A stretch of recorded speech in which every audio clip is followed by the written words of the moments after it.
Chicago nights have their own rhythm, the sound of cars fading in the distance, the glow of streetlights brushing against the window glass, and somewhere inside that quiet, Jason sat alone, thinking about how much had changed. Olivia wasn't the same anymore. Her smile used to light up the room, but now it came and went like passing clouds. She laughed less, talked less, and every time her phone buzzed, her eyes softened in a way Jason hadn't seen in years. He told himself it was nothing, maybe work, maybe stress, but deep down he felt something pulling at his heart, a strange coldness that didn't belong in their home anymore. One evening, while Olivia was in the shower, her phone lit up on the table. Jason hesitated, his hand shaking slightly as he turned it over.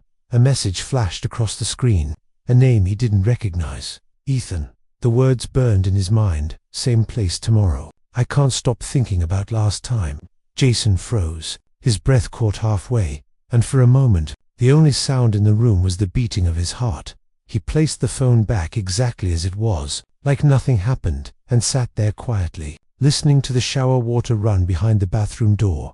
That night, Olivia came out, smiling, pretending everything was normal. She kissed him softly on the cheek, and said, "I missed you."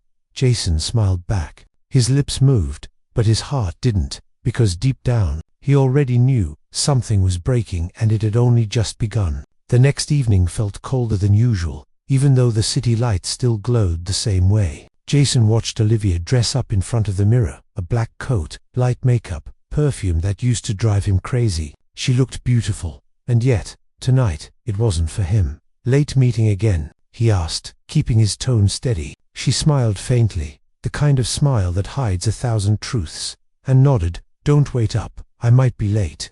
When the door closed behind her, Jason's world went silent. He waited for a few minutes, then grabbed his jacket, and followed her out. The Chicago wind hit his face, sharp and cold, as he kept his distance behind her car. The roads blurred under the streetlights, until her car finally stopped. Outside a downtown hotel, Jason's chest tightened. He parked a few blocks away, his hands trembling as he stepped out. Walking slowly toward the lobby. Through the glass doors, he saw Olivia standing by the reception area, her phone in hand, her eyes scanning the crowd. And then, he saw him, a man, tall, confident, the kind who smiled too easily. Ethan. Jason didn't need an introduction. He could feel it, that invisible string that tied them together, right there in front of him. They exchanged a look, a soft smile, and then she followed him inside the elevator. Jason's pulse raced, his throat dry. He stood frozen, watching the elevator doors close, and with them, the last piece of the life he thought he had. Minutes turned into hours. He waited outside, in the parking lot, his mind running in circles. Every shadow on the windows above, every passing car light, made his heart sink deeper.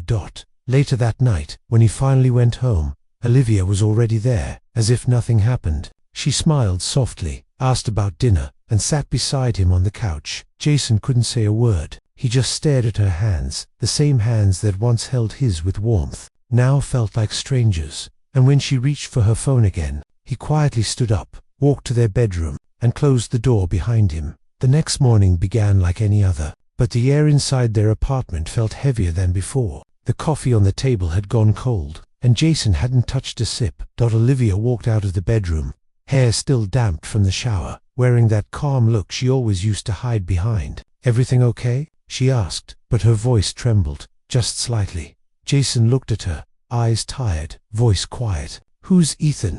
Silence, the kind that cuts deeper than words. Her fingers froze around the mug. She didn't look up. For a long moment, the ticking clock became the only sound between them. Finally, she whispered, "He's someone from work." Jason shook his head slowly, his voice breaking. "Don't lie, Olivia. I saw you at the hotel." She looked at him then, and for the first time in months, her mask slipped. Tears gathered in her eyes, not from guilt alone, but from the weight of everything she had kept inside. "I didn't plan it," she said softly. "I was lonely, Jason.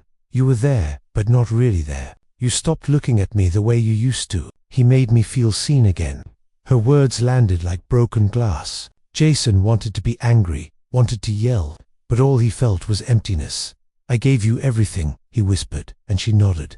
"I know, and I broke it." They stood there, two people surrounded by memories of what once was, both realizing that love doesn't always end with shouting. Sometimes it ends in silence. Olivia stepped closer, reaching for his hand, but Jason stepped back, not in anger, just, "Done? Do you love him?" he asked. She took a breath, hesitated, and said quietly, "I don't know anymore." The honesty hurt more than any lie ever could. Jason turned away, staring out the window at the gray Chicago sky. He wanted to cry, but instead, he just stood there, listening to the sound of the city that no longer felt like home. That night, Chicago felt quieter than ever, the kind of silence that comes after a storm. Jason sat by the window, lights off, watching the city breathe beneath a sky full of distant clouds. He didn't know when Olivia walked in, but he felt her presence, soft footsteps, the faint scent of her perfume, the air shifting between them like old memories. "Jason," she whispered. He didn't turn. "I know I've already broken everything," she said,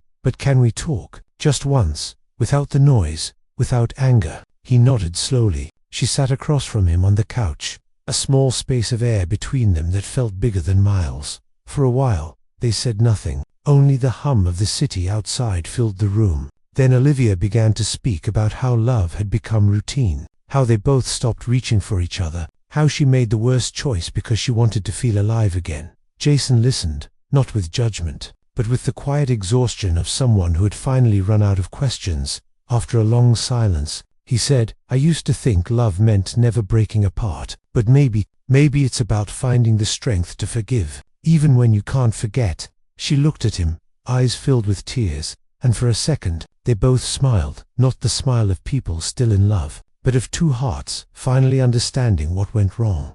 Olivia moved closer, rested her head lightly on his shoulder. They didn't speak again. There was nothing left to explain, just the quiet comfort of two people who once shared everything, and were now learning how to let go. Outside, the wind carried the sound of the city, soft, distant, and alive. Inside, Jason closed his eyes, feeling the warmth of her beside him one last time. In the morning, she would leave, and he would stay. But for that one night, they both remembered what love used to feel like, simple, gentle, and real.